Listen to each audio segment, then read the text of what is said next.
ঈদুল আজহা ছুটিতে নিরাপত্তার জোরদার, কোরবানি পশুর চামড়ার ন্যায্য মূল্য নিশ্চিত করা সহ দেশের বিদ্যমান পরিস্থিতি নিয়ে মঙ্গলবার সচিবালয়ে আইন শৃঙ্খলা বাহিনীর ঊর্ধ্বতন কর্মকর্তাদের সঙ্গে বৈঠক করেন স্বরাষ্ট্রমন্ত্রী সালাউদ্দিন আহমেদ। এই বৈঠকে উপস্থিত ছিলেন ধর্মমন্ত্রীও। ঘণ্টাখানেকের বেশি সময় ধরে চলা এই বৈঠকের বিস্তারিত তুলে ব্রিফ করেন স্বরাষ্ট্রমন্ত্রী। তিনি জানান, ঈদের ছুটিতে কঠোর নজরদারি থাকবে আইন শৃঙ্খলা বাহিনীর।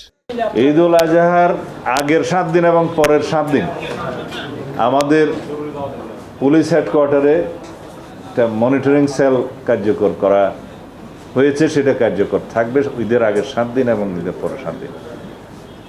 আমাদের সমস্ত ডিপার্টমেন্টগুলোর হটলাইন এই রেজুলেশনে থাকবে।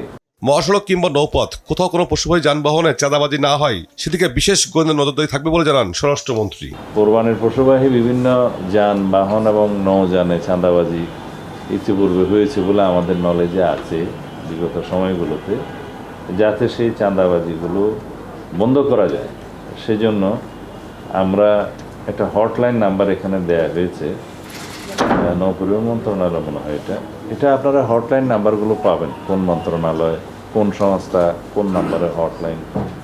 সাংবাদিকদের এক প্রশ্নের জবাবে ভারতের পশ্চিমবঙ্গে নির্বাচন পরবর্তী সংখ্যালঘু নির্যাতনের অভিযোগের বিষয়ে কথা বলেন সালাউদ্দিন আহমেদ। বাংলাদেশের সার্বভৌমত্ব আরেকটি দেশের সার্বভৌমত্ব, এটা হচ্ছে on the basis of sovereign equality. আমরা দুই দেশের সাথে সম্পর্ক বজায় রাখি।